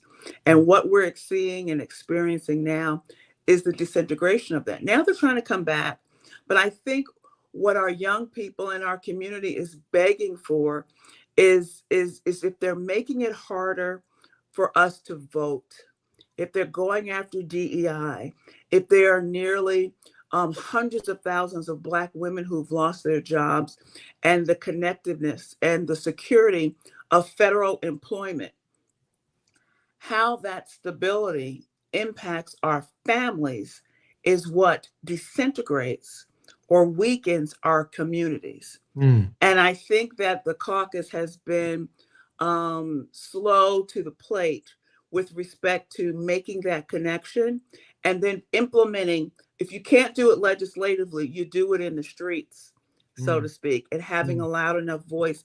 And I think we've dropped the ball on that. You know, Dr. McCray, Dr. Raphael Warnock says that a vote is a kind of prayer that we cast or that we offer for the kind of world that we want to build.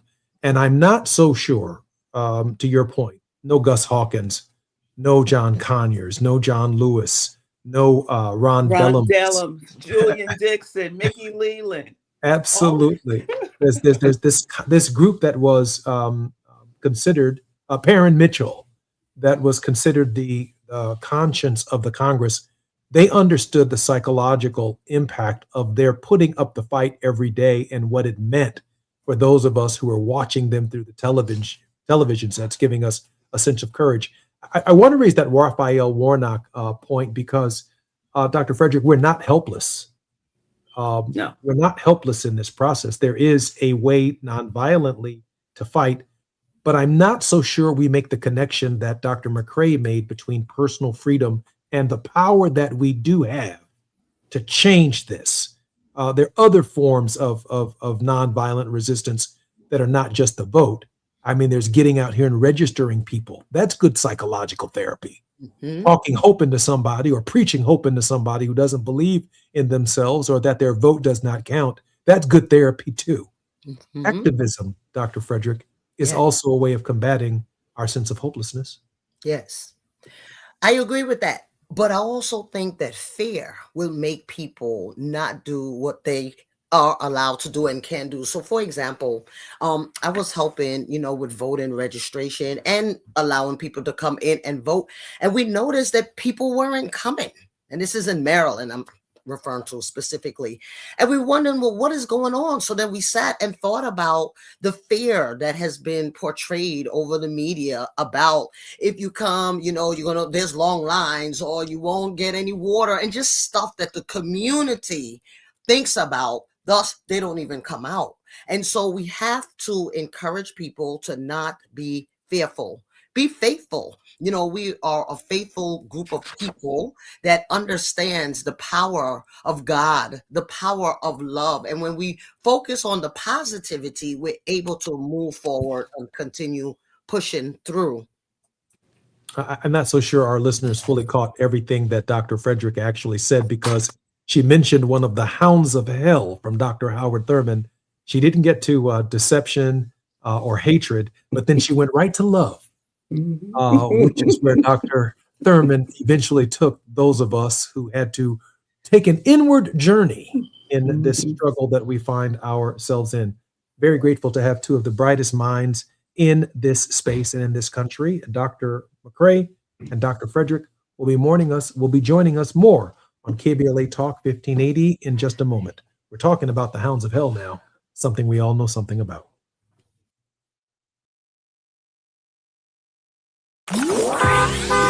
It's afternoon drive time with Jesse Jackson Jr. Only on KBLA Talk 1580.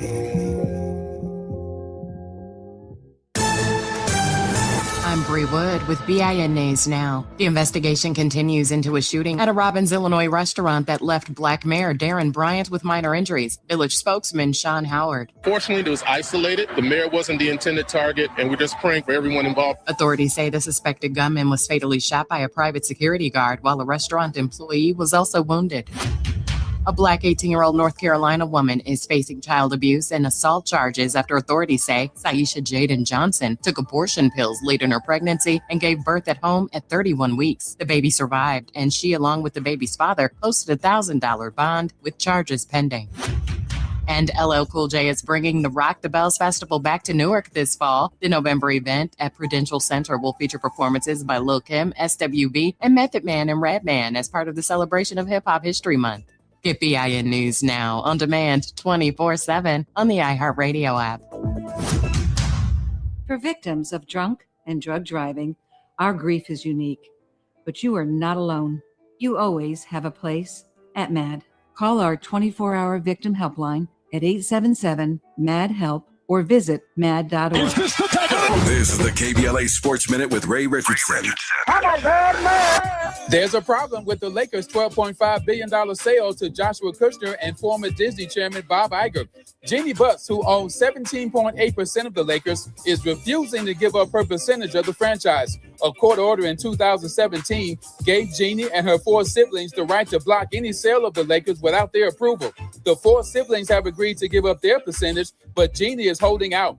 The court order indicates that all 5 children of former Lakers owner Jerry Buss must agree to give up their percentage. Jeannie has gotten her lawyer involved and is prepared to go to court to resolve the matter. One of the issues is that Jeannie wants to remain the Lakers representative at the NBA Board of Governor meetings. The Dodgers pulled away for an 11-5 win at Colorado Monday night. 2 homers by Shohei Ohtani, a 3-run shot by Max Muncy. No debates, no speculation, just the info you need. That's your KBLA Sports Minute. I'm Ray Richardson on KBLA Talk 1580. Our voices aren't the minority opinion. They're the American conscience. This is KBLA Talk 1580. This is America. Number 14. That's where Talkers Magazine ranked Tavis Smiley on their heavy 100 list of the 100 most important talk radio hosts in America. Join Tavis weekdays, 9 a.m. to noon or 9 p.m. to midnight, only on KBLA Talk 1580. Ready for a weekend reset? Walk it out with me, Gina A. Towns, the artist formerly known as Gina Darby, on Reflectivity Beyond Black and White, as we seek peace, understanding, and healing beyond surface level perspectives, where reflectivity becomes our inner power and resilience to transform our lives and our communities no matter what. Meet me and my crazy cool guests. Join the Reflectivity family movement as we make sense of it all. Every bit, every morsel. We're going to nourish the mind, body, and soul unapologetically right here on KBLA Talk 1580. Every Saturday, 2 and 8 p.m. on the West Coast, 4 and 10 in the Midwest, and 5 and 11 on the East Coast. It's time for Reflectivity Beyond Black and White. It's not only hot, it's sizzling, and we're cooking.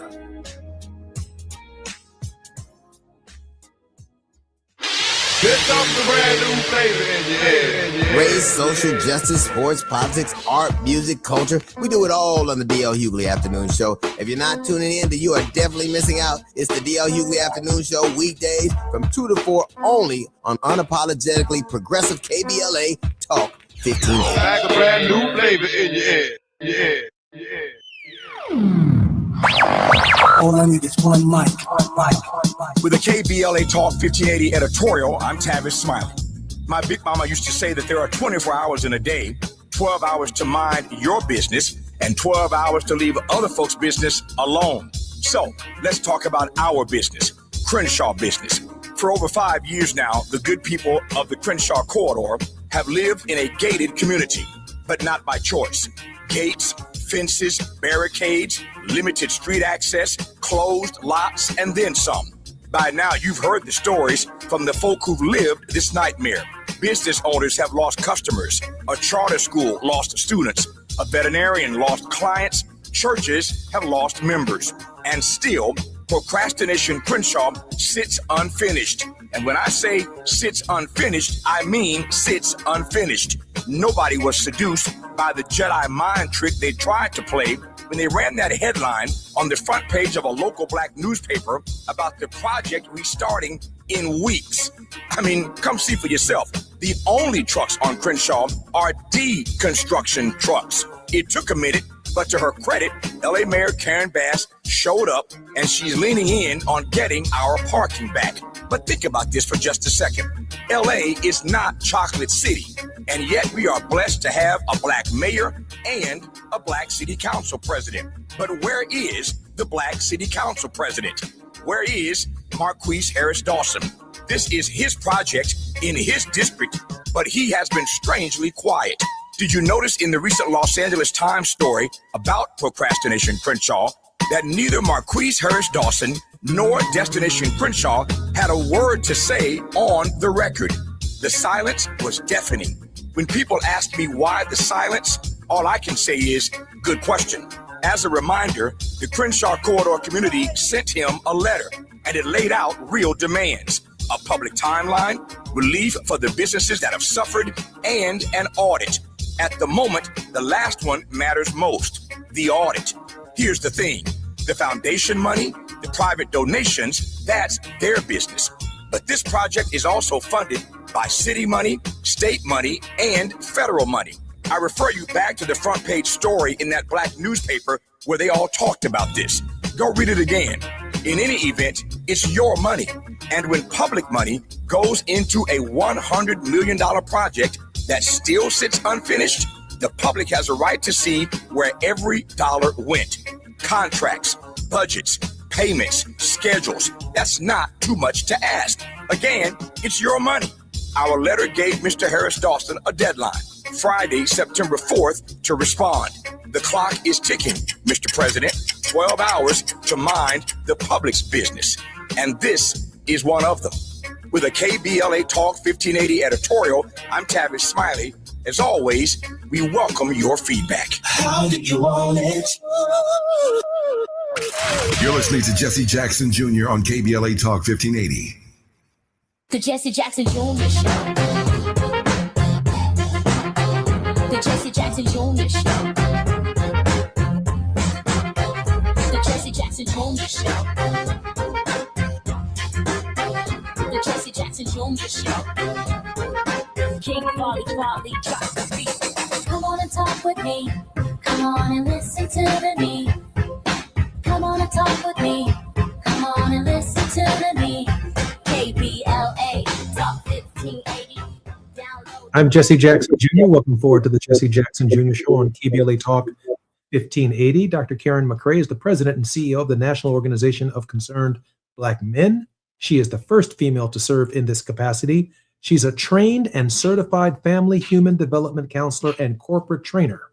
Karen received a BA from American University, an MA and an MPA from Rutgers University. She is completing a PhD in industrial organizational psychology at Capella University and received a Doctor of Divinity to Community and Education Relations from Bethesda Bible College. Dr. McRae, welcome forward to the Jesse Jackson Jr. Show. Thank you. For filling in for Barbara Arnwine, who's on the grind. And I also want to welcome Dr. Joanne Frederick, who's making her first appearance on the Jesse Jackson Jr. Show. She's been in the field of counseling for over 30 years as a university professor, a counselor in private practice, and co-founder, executive director of a nonprofit that offers free, low-cost counseling services to the disenfranchised community. As a Trinidadian American, born and raised in Brooklyn, New York, she takes pride in advocating for mental health throughout all communities as she provides tips, coping mechanisms free of charge through her social media platforms such as Dr. Joanne Show on YouTube.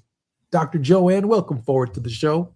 Thank you so much. Hey, let me throw something out at you, Doc. And I think that Dr. McRae, I'll let her witness to this this is true. As Black people, we experience childhood trauma.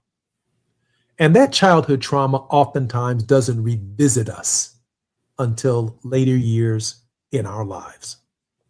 Yes. The trauma that we are experiencing right now, Dr. Frederick and Dr. McCray, is this something that our children can expect to revisit at some point in time because of the way in which trauma positions itself in Black bodies?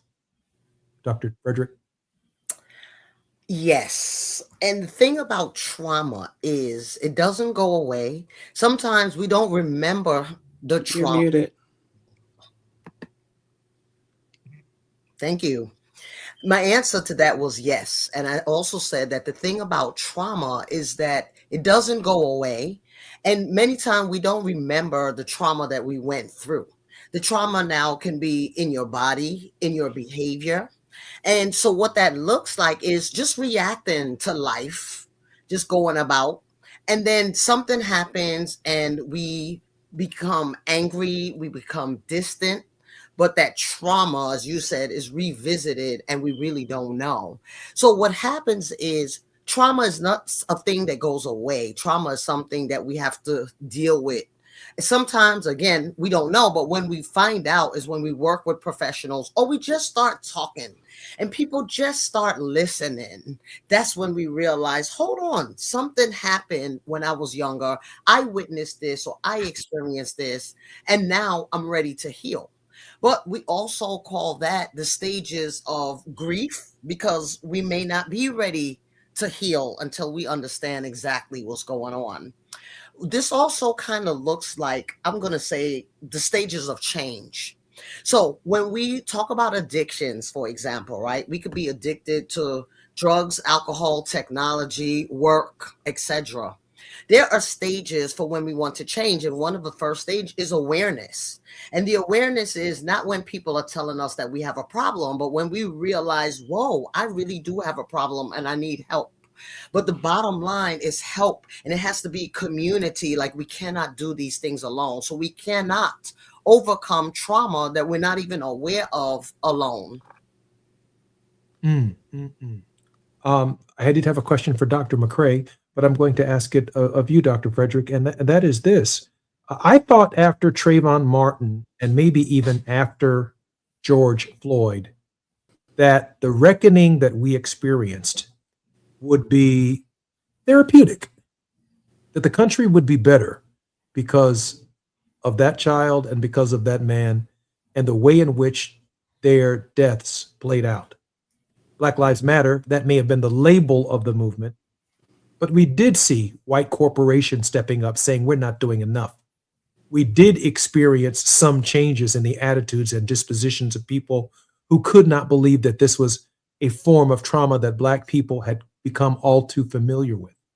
And from a legislative perspective, certainly Dr. McCray appreciates that the Congress stepped up, the President of the United States in that era stepped up, and that was part of our therapy, that there were times when Congresses and presidents and governors and corporations did not step up when in fact that happened. And in the last year and a half, it's seemingly, Dr. McCray, completely disappeared. Well, how often have we been fooled by Band-Aid measures when we're dealing with a systemic cancer? I think we have to be really intentional about understanding that in many instances, corporations just did it as a pass until they could get through that period because they saw it as a phase, understanding that our attention spans are short and that we wouldn't sustain the pressure. So they did it for that season, and as soon as they had another opening, the same corporations in many cases undermined their DEI programs as soon as the administration shifted. And those types of things. I think one of the things that we have to learn as a community is to keep the foot on the gas, keep our foot on the gas, keep our feet on their necks, so to speak, so that the support that is given is systemic.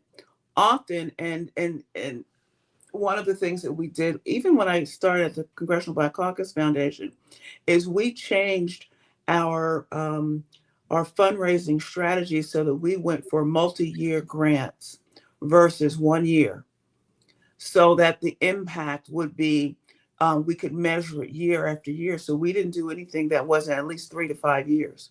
And I think that's one of the lessons that I learned early on that we have missed in this iteration after George Floyd and even Trayvon Martin, is that the corporate giving was 1 year. It was transactional. There was no multi-year funding. Even leading an organization geared towards a population of Black men and boys, we don't get the money that other organizations get because of the constituency. But when we go after grants, it's for multi-year. It has to be. It has to be. We want to build a relationship, and we want you to build a relationship with our constituency so that when something goes wrong, we know who to hold accountable. And with corporations shifting and downsizing and people transitioning in and out quick, we want to make sure that if Coca-Cola provides funding, we know who that person, who we need to go to next round. And if I do want to, go ahead. I'm sorry, I didn't mean to cut you off. No, go ahead. Oh, I did want to say that when we come forward, I do have a question for you. And that is, what would Dr. Carter G. Woodson say about this era? And I should share with Dr. Frederick that at the end of our program, the final 3 minutes, I leave it for a word of hope from our special guest, and to give you some mental preparation time, because we're now going forward to a break. I wanted to allow you the opportunity to prepare your mind for that. I'm Jesse Jackson Jr., listening to the Jesse Jackson Jr. Show on KBLA Talk 1580. More with Dr. McCray and Dr. Frederick when we come forward right here at KBLA Talk 1580. While you're stuck in traffic, we can at least bring you up to speed on the news of the day. You're listening to Jesse Jackson Jr. only on KBLA Talk 1580.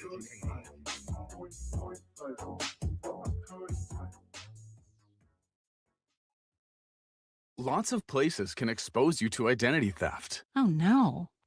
That's why LifeLock monitors hundreds of millions of data points a second for threats to your identity, which is way more than anyone can do on their own. If we find anything suspicious, like new loans or changes to your financial accounts, we alert you right away, all through text, phone, email, or the LifeLock app. Get the alerts that could make all the difference. Save up to 30% with promo code NEWS at lifelock.com. Terms apply. You're still glowing, flirting, grooving. You've still got it. But your immune system weakens as you age, making it harder to fight illnesses like pneumococcal pneumonia and RSV. Vaccines are a key part of any health routine and can help protect you from getting really sick. Ask your doctor or pharmacist which vaccines you need. See more at PfizerForAll.com. Sponsored by Pfizer.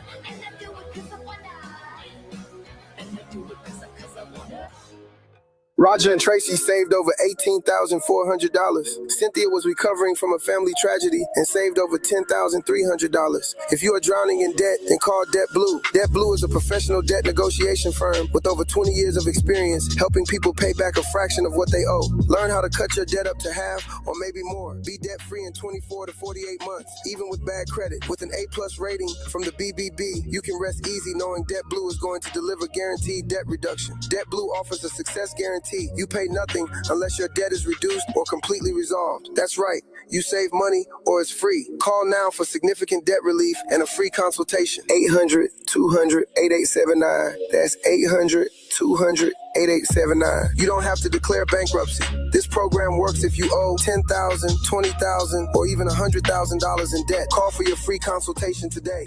800-200-8879. That's 800-200-8879. KBLA Talk 1580. We've got a lot to talk about. KBLA Talk 1580, connecting you with services and solutions. 10 Toes In serves as a mentorship and domestic violence prevention program. They support, educate, and empower couples during and after incarceration. They assist male returning citizens to re-enter society successfully and to help them maintain a healthy relationship with their romantic partner. They offer a mentorship support group for formerly incarcerated men. 10 Toes In teaches its Intimate Relationships 101 curriculum at male prisons throughout the state of California. They host sister support group meetings for women who are intimately involved with incarcerated and formerly incarcerated men. 10 Toes In is a 501c3 nonprofit organization. To access their services or make a donation, please visit them online at 10toesin.org or find them on Facebook or Instagram. They are healing lives through relationships. This is a community call to action from KBLA Talk 1580. My mom has decided to learn to paint, and she's good. My dad's now into creative cuisine, and I've already put on 6 pounds. Learning new things comes with age. My mom, she started forgetting my name and what we're talking about. Forgetting well-known things doesn't. Memory loss may be a sign of Alzheimer's disease. Early detection gives you and your loved one time to plan for the future. Learn the warning signs of Alzheimer's at 10signs.org. Brought to you by the Alzheimer's Association and the Ad Council. You know that Big Bargain detergent jug is 80% water, right? It doesn't clean as well. 80% water? I thought I was getting a better deal because it's so big. If you want a better clean, Tide Pods are only 12% water. The rest is pure, concentrated cleaning ingredients. Oh, let me make an announcement. Attention shoppers, if you want a real deal, try Tide Pods. Stop paying for watered-down detergents. Pay for clean. If it's got to be clean, it's got to be Tide Pods. Water content based on the leading bargain liquid detergent. Now back to more of Jesse Jackson Jr. on KBLA Talk 1580. The Jesse Jackson Jr. Show. The Jesse Jackson Jr. Show. The Jesse Jackson Jr. Show. The Jesse Jackson Jr. Show. King Volley, drop the beat. Come on and talk with me. Come on and listen to me. Come on and talk with me. Come on and listen to me. KBLA Talk 1580. I'm Jesse Jackson Jr. Welcome forward to the Jesse Jackson Jr. Show on KBLA Talk 1580. We've been very blessed to have Dr. Karen McCray, President and CEO of the National Organization of Concerned Black Men. She brought her wonderful friend, Dr. Joanne Frederick, to join us today, and I'm so grateful that both have been participants in this. And I actually feel better about this conversation with two counselors and therapists than I've felt in a long time. Just the fact that I've had both of you on my show.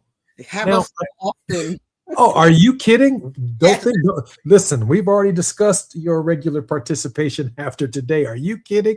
Our community needs a collective therapist. Yes. I mean, we need to be taught how to take a deep breath and hold it for a 10 count at the top, and then exhale, and then just be in the moment with your happiness and not hopping from one issue to the next, which is exactly what we're doing.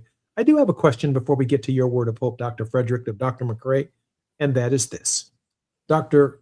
McCray is probably the nation's foremost authority on the work of Dr. Carter G. Woodson, the founder of Black History Month, which was initially a week and then expanded. Also, the author of The Miseducation of the Negro, still one of the most profoundest books I've ever read, certainly as early as elementary school, high school, then college, and even at the seminary, and even in law school. With that said, Dr. McCray, what would Carter G. Woodson say about this moment in American history? I was thinking about this during the break, and one of the things that always struck me, I think it would be something along the lines, is do not allow self-inflicted miseducation. Meaning, don't allow social media to guide everything that you think. Tune in to Black radio. Tune in to reading a book. Don't allow others to formulate your opinion. We are all capable of critical thought and reasoning. Let that educate your core of who you are, and you determine where you go and how you walk from there. I love that. I think it's the self-inflicted miseducation. I really do. I love that. That means we have to put Facebook down. My dad used to say we need to turn that TV off 2 or 3 hours a night pick up a book and read. That was the old Push Excel program. I haven't heard that given back to me until just now. I'm so grateful for that, Dr. McCray, and thank you for your tremendous leadership. This is an unusual sister right here, brothers and sisters. She is the head of an organization of Black men. The first woman to ever run such an organization, and all of the Black men agreed that amongst themselves, they needed her. That is quite a remarkable feat. Dr. Frederick, we always ask our guests to end on a word of hope. You have even more time than we anticipated, but your contribution to our mental health and to our thinking is vital, and we all need it. In so many ways, I've said in the past that the church itself and the altar on Sunday morning for those of us who go to church becomes a kind of collective therapy. Wonderful counselor in the form of a sermon from a pastor who may not be trained the way psychiatrists and psychologists are formally, and many of us can't afford psychiatrists, medical doctors who are experts in this particular area, or psychologists.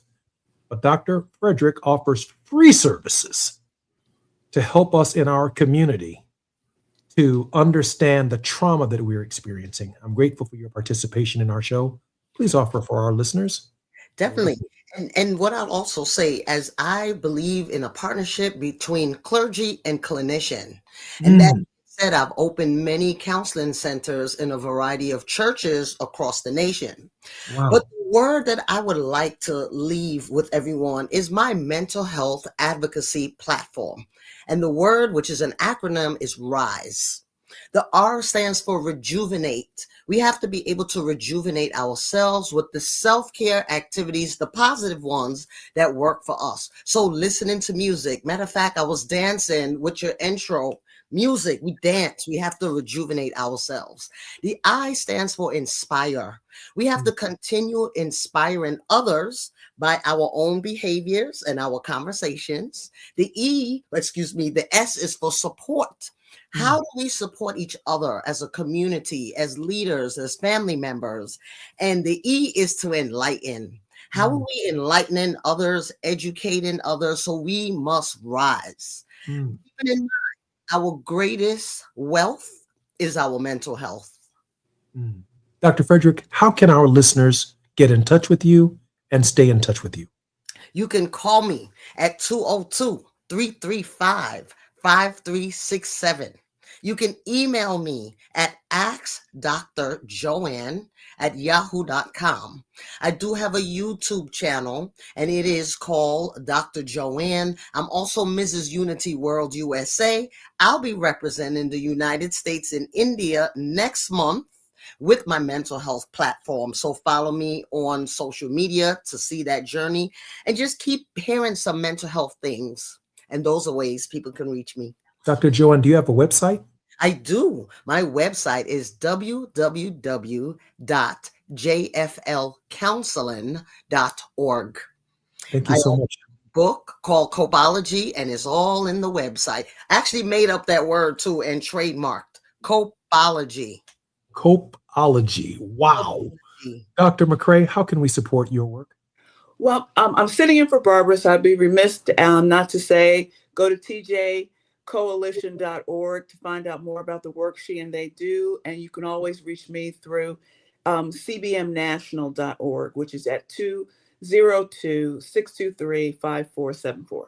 You know, I've got to share with you that during the break, I asked our producer, can you find a regular spot for these two right here? And so I want you all to know that you all are in the mix at this moment. And we are extremely grateful for the enthusiasm that you bring to a very difficult and a delicate subject. And I can only think, Dr. McCray and Dr. Frederick, that the trauma that we experience needs to be processed regularly. Yes. Because this thing right here, listen, I know some people that were real close to Dr. King who, upon his death, they lost their minds. That's right. They lost their minds. I mean, they literally lost their minds. And so the check-in right here at KBLA Talk 1580 needs to occur a lot more regularly than it does. Yes. And that's not only for our folks in Los Angeles, but for our people around the country we need to check in with each other and see how we're all doing on the regular. Just to It check. makes a difference. Oh, I think that's absolutely right. One more time, Dr. McCrae, how can we reach you? cbmnational.org. Dr. Frederick, how can we reach you as well? www.jflcounseling.org. You've been listening to the Jesse Jackson Jr. Show on KBLA Talk 1580. When we come forward, D.L. Hughley will be up next, and Dr. Nee Cordelai-Corte will also be here at KBLA Talk 1580. We are paying very close attention and keeping hope alive on all of the Destination Crenshaw editorials that Tavis Smiley has been offering tremendous leadership on. We're extremely grateful in that space. I'm Jesse Jackson Jr. More on KBLA Talk 1580 when we come forward. KBLA 1580 Santa Monica.